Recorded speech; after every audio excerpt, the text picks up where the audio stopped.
Yeah, Ashutosh, please don't interrupt me constantly. In fact, I'm going to praise you. जैसे मंदिर का पुजारी भी अपने उस घंटे को ब्रासों से चमकाता है बजाने से पहले, तो मैं ये कहना चाहता हूं कि I really admire your confidence. जिस कॉन्फिडेंस से आप झूठ बोलते हो और हिपोक्रिटिकल बातें करते हो, आई रियली एडमायर इट. मतलब आपके चरण कहां हैं प्रभु? Good evening, Navika.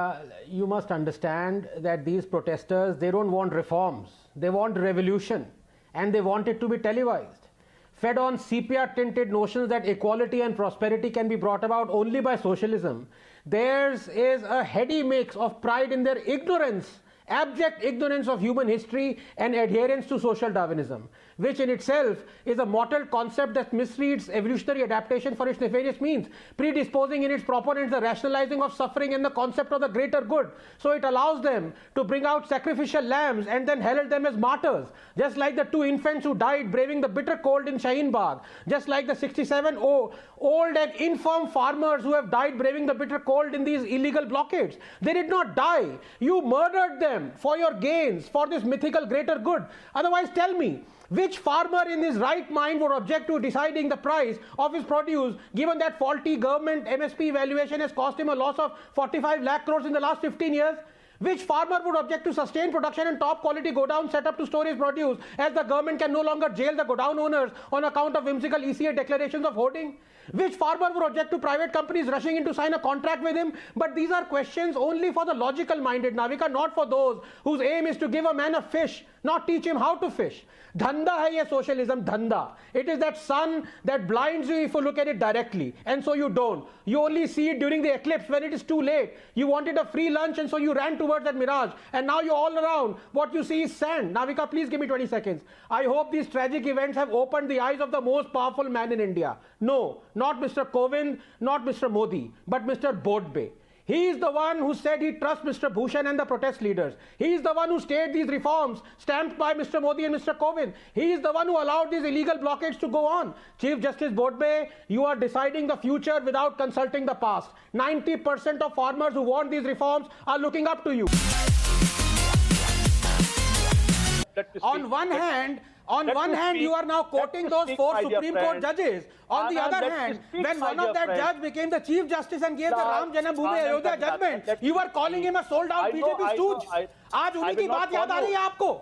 कभी उनको स्टूज कहते हो? जब जस्टिस लोया को की वो वर्डिक्ट को रद्द कर दिया गया, उसके बाद वही लोग बीजेपी के स्टूज बन गए. आज वही लोग याद आ रहे हैं. Ashutosh, don't be two timer. Please don't do two timing. ऐसी हिपोक्रेसी ठीक नहीं है भाई. नेशनल टेलीविजन में जेएनयू आ जाओ, कॉफी पियेंगे साथ में, तब जितना हिपोक्रिटिकल होना है हो लेना, लेकिन अपनी पब्लिक को तो ये फेस मत दिखाओ. खत्म. Yes. Can Ashutosh rebut this argument? Is Modi the one who has amended the constitution 100 times? Is Modi the one who has applied Article 356 67 times? Is Modi the one who has ever overturned a Supreme Court judgment? Answer these 3 questions. These are based on facts, not your conjectures that you bring from petroleum point. नहीं, मुझे मजाक नहीं उड़वाना अपनी चीज का. मैं नहीं बताऊंगा. A quick comment from Dr. Anand Ranganathan before we bring in the politicians. Dr. Anand Ranganathan, how do you see this clarification that has been issued by Mamata Banerjee saying that, look, I find that certain Ram Bhakts, are speaking the language of arrogant radicals. What do you make of this? Good evening, Rahul. Didi's temper tantrums define her. And this is just the latest addition to a list that runs longer than the Magna Carta. Jai Shri Ram and Jai Siya Ram has been a traditional greeting for centuries. And that it is now being perceived as one having political undertones is fault of none other than Didi herself. Because this greeting is also now used to tease her in the hope that she will get riled up, and she never disappoints. Remember, it all began when 2 years ago she got down from her car shaking in absolute rage when some villagers greeted her passing convoy with Jai Shri Ram. They weren't even BJP supporters. Didi asked the police at that point of time to arrest them, said they were gundas and criminals and were alive because of her. Unquote. From then on, the die was cast. People of Bengal know what irks her, and chants of Jai Shri Ram ring out wherever she goes. She then wrote a long winding explanation as to her objection to Jai Shri Ram being used to greet her, where while she said that Jai Siya Ram, Jai Ram Ji Ki, Ram Naam Satya Hai, etc. have religious and social connotations, unquote, she was opposed to BJP using them for political ends because she wanted to keep secular character of the country as enshrined in our constitution. Well, Didi, you haven't read the constitution properly, because had you done so, you'd have realized that we are plural, not secular, as we leech billions from only Hindu religious institutions, leaving mosques, gurdwara and churches alone. And B, a magnificent drawing of Siya Ram adorns the very leaf of our constitution that talks about freedom of speech. I trust when Didi finds this out, she won't demand that we tear that page out. And I hope she doesn't end up objecting to someone saying they want to bring Ram Rajya to Bengal, or horror of horrors, Rahul, even to the exclamation of Hey Ram, that incidentally are the exact words that escape my mouth whenever I look at her artwork. That looks more like the result of a baby elephant daubed with derolac doing Zumba on a canvas. You know, nations weaken not because of their past, but rather by how they are taught it. For 70 years, we have been taught to forget historical injustices.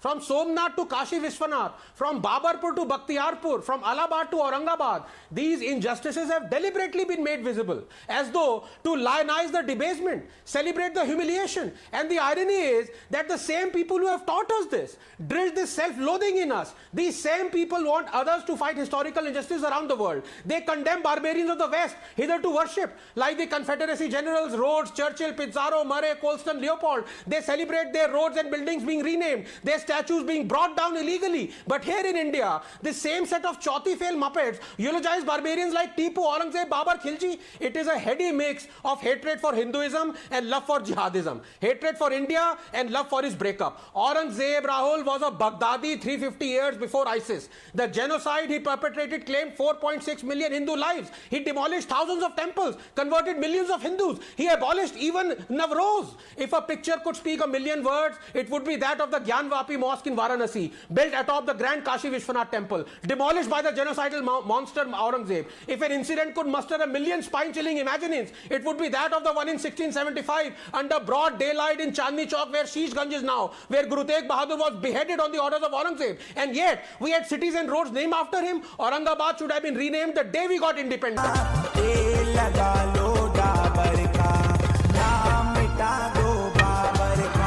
He said that, I haven't done my proper research. Well, I'm a scientist, so research comes as a second nature to me.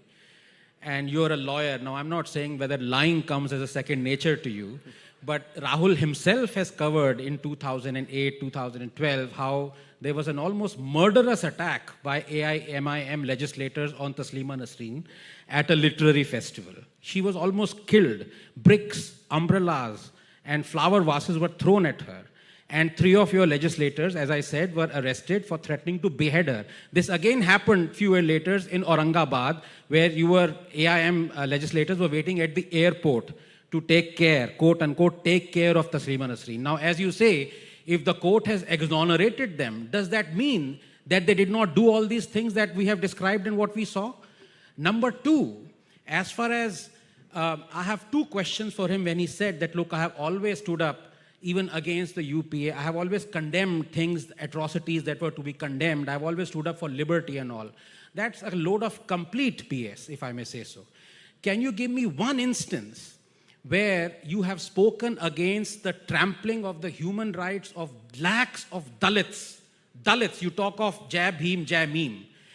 Through Article 370, the persecution of Dalits in Kashmir. There is not one instance where you have spoken.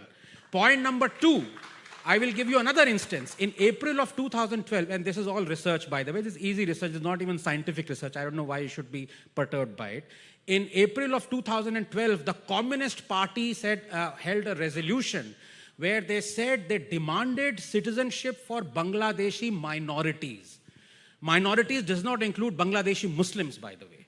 You were absolutely silent. In August of 2015, the Congress demanded a resolution. And in 2003. And in 2003, that was different. In 2015, they demanded, through a resolution, they demanded citizenship for Bangladeshi minorities.